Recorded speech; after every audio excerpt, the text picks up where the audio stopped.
Alright my friends, this is a video on just an update on my fitness journey. I thought I'd just talk a bit about my fitness journey, the fitness animator, right? Excuse me. So at the moment I'll actually bring up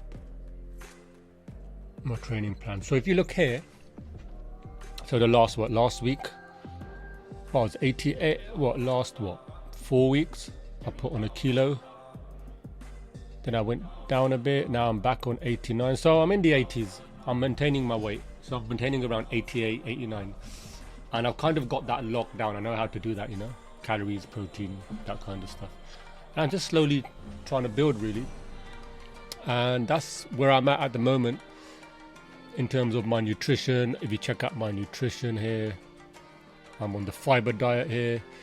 So this is my nutrition, this is my calories at the moment, 2,700, so I'm having 2,600 to maintain. So 340 grams of carbs because I'm training more heavy, and I've got my training videos, so that's all good. Now I'll just go through some workouts that I've been doing. So this is the hack squat. So this machine's really good for quads. So instead, I don't really do squats, although I should. I do bodyweight squats, but not weighted. And basically these are really hard. I've tried to come all the way down, you know, I'm trying to come as deep as I can. I can go deeper. This was 220s, so 80 kilos I was doing. So I was getting these in. I got about 8 reps here, but this was quite hard. It's a lot harder than you think. So basically, yeah, I'm just trying to come down, make sure I get a good range of motion going down and coming up. So that's one of the workouts, and the other one is this is the shoulder press, right? Yeah. So I'm using these grips here, as you can see, these ones, and then I realize after I need to use the other ones. Those grips are good because I had a bit of a shoulder injury. It kind of helped with that, but as you can see, I've changed now.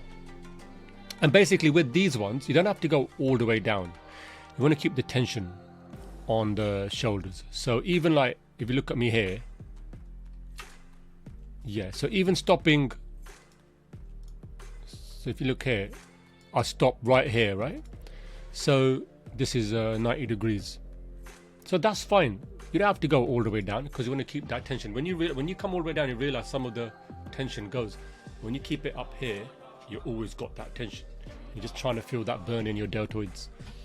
So that's another one I did, and this is for the lats. So that was for my shoulders, the lateral, and this is for the lats. This was a really good machine, and I'll show you how. If you look here when it starts, I'm very stretched out. So I'm going to really get that stretch. You want to feel that stretch here, really pulling on the lat area, right? These lat muscles. And I'm squeezing, and I'm going just 90 degrees. I'm just going past the back. You have to go all the way back. You just like here, you can feel the squeeze in your lats. And I'm just holding a negative. If you look, I'm squeezing and I'm trying to go back slowly. That's all I'm doing, because you want to control that weight going back down. That's the negative. That's the strongest part of the lift. What you'll often find is when you pick up a weight, that's the weakest part. Then when you hold it static, that's the second strongest, and then lowering it down slowly, that's actually the strongest part of the lift. A lot of people ignore that, so you'll find that you will exhaust on the positive very quickly, and then the second part, when you exhaust that, sometimes what you can do is you can kind of go back down and cheat a little bit to lift it, and then do the forced reps down, and then cheat a little bit and then control the weight down. You're breaking more muscle fiber in the eccentric movement, as they say. And that's what I'm trying to do here with going back down. So I'm pushing explosive and then slow, explosive and then slow. So that's the kind of gist of that. And this one's really good. This is basically for rear delts. So I'm lying down on the floor and I'm going like that. You can stand up and do it, but this is so much better.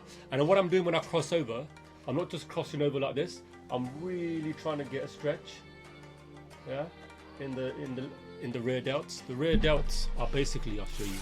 The rear delts are these the back of the shoulder here. That's what gives you the thickness, side thickness. And a lot of the times, because we don't really use them that much, we often neglect them. So they're very good to do. The other machine is that there's a machine where you can put your chest on the front and then go like that. Or you can use dumbbells as well, which I'll show you in the next few videos. So yeah, I'm doing that. That's really good. Has to be a lightweight for me. And then this speaks for itself. This is cable. Let me forward it a bit. This is just cable bicep curls, and basically you can see I'm trying to keep the upper body still, the upper arm, and just bring the arm up, really isolating the muscle. The cables is good because it keeps the tension on the muscle. So I do 3 sets of these. A lot of these are 3 sets of 8 to 12 or 12 to 15, whatever I can get, as long as that last set is like, you know, really hard. And then sometimes I finish with, sometimes like I get the shoulder. This is for the front delts, you see. So in this workout session I work the back, lateral for the military, and front. This is the front, and the post, I think that's rear delt, yeah. And yeah, I'll just do this until I'm to failure. So I'll just lift it up and then slowly bring it down, try and slowly bring it down. But yeah, that was my kind of workout. Very, very much shoulder and back orientated. Had some biceps in there. And yeah, sometimes I do this on cardio day. I do a bit of skipping. You know, I love to skip. And when I was living in California, in San Diego, way back in 2007, I did boxing for about a couple of years in the gym, and I really got into jumping, or jump rope they say there, right? But you know, skipping. And yeah, man, I enjoyed it. And then I learned how to do crossovers. There's a crossover like this, all through YouTube. Check out Jump Rope Dudes for YouTube stuff. My brother actually taught me how to skip in the very beginning. But yeah, that's my update at the moment. More animation videos to come. I just thought I'd share my fitness journey as well. I think next year in January I go on holiday, and then after that my coach is saying that we'll start doing the cut for the next photo shoot. So hopefully I would have, you know, we're trying to just maintain and build muscle at the moment, and stick to a good nutrition, which is, you know, keeping the proteins up. So yeah, all right guys, I'll see you in the next video. That's the update, and take care. Go for a walk. Don't sit behind your desk all day. Take a few breaks. Look after your health, right? Your health is your wealth. All right guys, and if you're ever interested in transformation, body transformation yourself, check out the link in the description, RNT Fitness. If you use my code, there's a discount you can get as well. So if you're interested in transformation, I highly recommend it. You know, to some people it might be expensive, but you know, people spend 1,200 quid on a flat screen TV and watch Netflix in the evenings all day, and they're putting on weight as they're doing it, right? So it's, where do you want to spend the money? Do you want to prioritize yourself, or you don't want to prioritize your health? So, and you will feel so much better when you do it inside.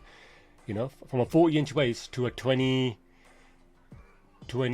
on photo shoot I had, 28.5 I had, and coming out of it, reverse dieting out, I've maintained a waist of 32 for the last 2 years, and I haven't really, you know, stuck to the nutrition perfectly.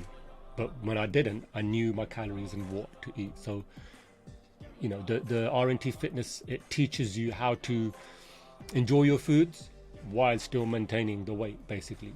And the main gist of RNT Fitness is, you know, you want to enjoy your food, and you're basically 6 to 8 weeks out of beach body condition. So if you ever think about, like, for example, in January I'm going to go on holiday, I know I've got what, till 14th of January, probably about 6 weeks. I know I can start. If I start now, I know I can cut down to beach body, go on holiday, enjoy, come back and still maintain, right? Now this holiday, what I'm going to do is, when I go for 2 weeks, I'm going to not measure, weigh nothing. I'm going to try and eyeball everything and see what my weight is when I start in the holiday, and see how it is at the end. Now if I've mastered that, then you've kind of, in what the RNT Fitness say, you're in the reward phase, where you've kind of mastered everything. You know what you're doing, you know what to eat, you know your proportion sizes. So that's the end goal. And then, you know, maybe next year I'll see, you know, do the shoot, and then I'll probably be well prepared to just take it on myself. Don't really need a coach. And that's the good thing about a company. They want you to kind of break off and rely on yourself. That's a sign of a good coach. You don't want to always be with them either, because you know, a good coach will teach you how to maintain your weight, how to live a good lifestyle, and let you be. All right, guys, that's enough ranting. Like I said, go for a walk, you know, look after your health, and keep animating, keep practicing, and I'll see you in the next video.